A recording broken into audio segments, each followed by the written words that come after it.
बिहार में एक एनकाउंटर, एक शख्स की मौत और अब उसी सरकार के मंत्री अपनी ही पुलिस पर सवाल उठा रहे हैं। क्या भोजपुर में भरत भूषण तिवारी का एनकाउंटर कानून के मुताबिक हुआ? क्या पुलिस के पास कोई दूसरा रास्ता नहीं था? और आखिर ऐसा क्या हुआ कि सम्राट चौधरी सरकार के भीतर से ही आवाजें उठने लगी? भरत तिवारी मानसिक रूप से बीमार था या प्रशासन के रवैये ने उसे बीमार कर दिया था? पुलिस जो भी दावे करे, लेकिन उसकी पुरानी तस्वीरें कुछ और ही कहानी बयां कर रही हैं। लोगों का भी कहना है कि वो केवल इलाके का विकास चाहता था। वो चाहता था कि प्रशासन लिखित आश्वासन दे, लेकिन ये भी सच है कि उसके कहने का तरीका कुछ अलग था, जिसे कानूनन सही नहीं कहा जा सकता था। नमस्कार, मैं हूं राकेश और आप देख रहे हैं द भारत नाउ।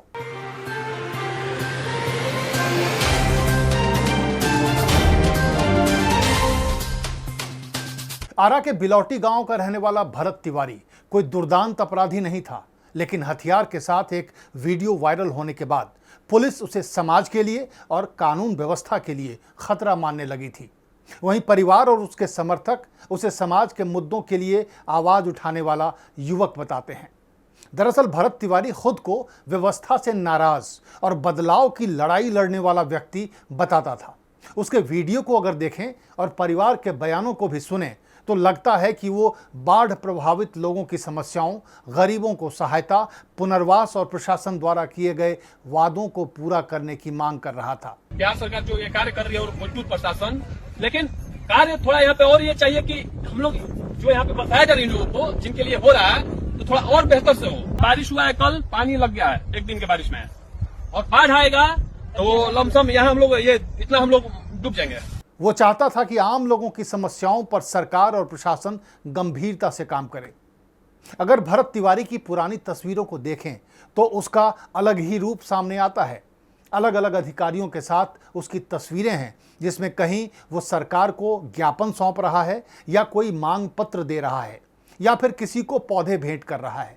ये तस्वीरें उसके मानसिक बीमारी की बातों को सिरे से खारिज करती हैं।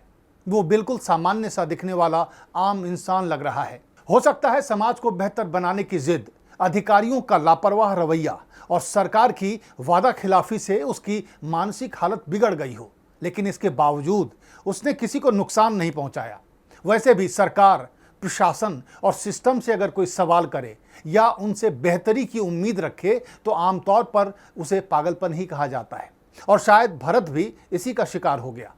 जो आखिरी वीडियो वायरल हुआ है उसमें वो सरेंडर करने की बात कर रहा है। उस वीडियो में भी वो पुलिस प्रशासन से जो कह रहा है उसे सुनकर आप चौंक जाएंगे। वो कह रहा है कि देश में ऐसा कानून बनाओ कि नेता जो वादा करे उसे पूरा करे, और अगर वादा झूठा निकले तो नेता को जेल भेजा जाए। वो बार बार कहता रहा कि मुझे लिखित आश्वासन दो।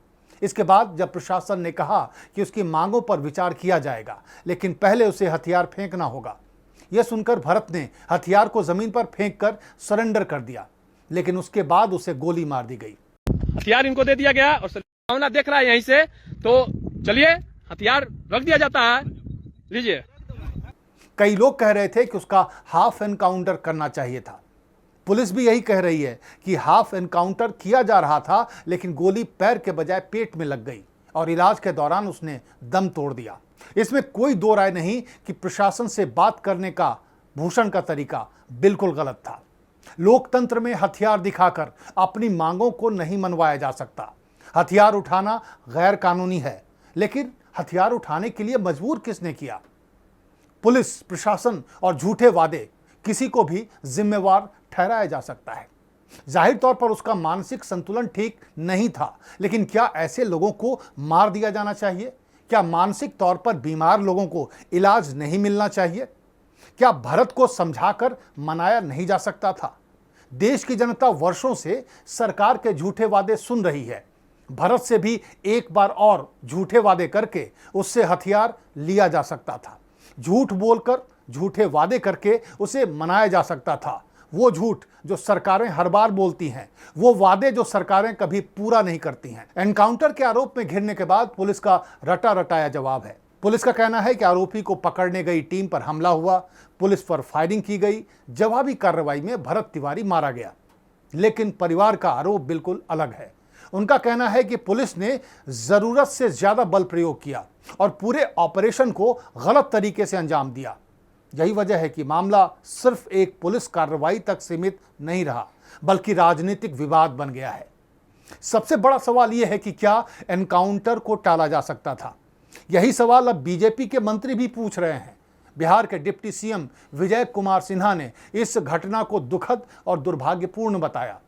उन्होंने कहा कि सरकार ने मामले को गंभीरता से लिया है, प्रशासन स्थिति को बेहतर तरीके से संभाल सकता था, कहीं ना कहीं लापरवाही हुई है, जिम्मेवार अधिकारियों को छोड़ा नहीं जाएगा। उन्होंने ये भी कहा कि अपराध के खिलाफ कार्रवाई जरूरी है, लेकिन किसी निर्दोष व्यक्ति को परेशान नहीं होना चाहिए। शिक्षा मंत्री मिथिलेश तिवारी ने भी पुलिस कार्रवाई पर सवाल उठाए। उन्होंने कहा कि आरोपी का पूरा आपराधिक रिकॉर्ड पहले देख लिया जाना चाहिए था। यदि बिना जान लिए गिरफ्तारी संभव थी तो वही तरीका अपनाया जाना चाहिए था। सोशल मीडिया पर सामने आए वीडियो कई सवाल खड़े कर रहे हैं और यहीं से सरकार घिरने लगी, क्योंकि अब विपक्ष नहीं बल्कि सरकार के अपने मंत्री ही सवाल पूछ रहे हैं। यानी मामला सिर्फ कानून व्यवस्था का नहीं बल्कि सरकार की विश्वसनीयता का भी बन गया है। सरकार ने पूरे मामले की जांच शुरू कर दी है। संबंधित पुलिसकर्मियों पर कार्रवाई की गई है, उन्हें सस्पेंड कर दिया गया है। जांच रिपोर्ट आने तक अंतिम निष्कर्ष निकालने से बचने की बात सरकार कह रही है। यानी सरकार यह संदेश देना चाहती है कि अगर कहीं गलती हुई है तो कार्रवाई होगी। जांच एजेंसियां कई महत्वपूर्ण बिंदुओं पर काम कर रही हैं। पहला सवाल तो यह है कि क्या पुलिस पर वास्तव में पहले फायरिंग हुई थी? दूसरा सवाल, क्या पुलिस के बॉडी कैम, वायरलेस रिकॉर्ड और फॉरेंसिक सबूत पुलिस के दावे की पुष्टि करते हैं? तीसरा सवाल, क्या आरोपी को जिंदा गिरफ्तार करने की संभावना थी? चौथा सवाल, क्या पुलिस ने सुप्रीम कोर्ट द्वारा एनकाउंटर मामलों में तय दिशा निर्देशों का पालन किया? पांचवां सवाल, सोशल मीडिया पर मौजूद वायरल वीडियो पूरे घटनाक्रम को कितना सही दिखाते हैं? अब पूरा मामला जांच रिपोर्ट पर टिका हुआ है। अगर जांच में पुलिस की कार्रवाई सही साबित होती है तो सरकार विपक्ष के आरोपों का जवाब दे पाएगी। लेकिन अगर जांच में प्रक्रिया से जुड़ी लापरवाही या नियमों के उल्लंघन की पुष्टि होती है तो ये मामला सिर्फ भोजपुर तक सीमित नहीं रहेगा बल्कि पूरे बिहार की राजनीति में एक बड़ा मुद्दा बन सकता है। लेकिन सवाल ये उठता है कि बिहार पुलिस अपने ही खिलाफ लगे आरोपों की जांच कैसे करेगी? इस तरह की जांच के क्या मायने हैं? इस जांच की निष्पक्षता पर तो सवाल उठेंगे ही। फौरी तौर पर केवल कुछ पुलिस वालों को सस्पेंड कर दिया गया है, लेकिन पूरा देश जानता है कि सस्पेंशन कोई सजा नहीं होती है। यह मामला ठंडा करने का एक तरीका होता है। कुछ दिन के बाद उन्हीं पुलिस वालों को फिर से तैनाती दी जाएगी। क्या आपको लगता है कि इस मामले की निष्पक्ष जांच हो पाएगी? क्या आप ये मानते हैं कि बिहार पुलिस के काम करने के तरीके में बदलाव होना चाहिए? आप अपनी राय हमें कमेंट करके जरूर बताएं। अगर आपको ये वीडियो पसंद आया हो तो लाइक करें और चैनल को सब्सक्राइब करना ना भूलें। नमस्कार।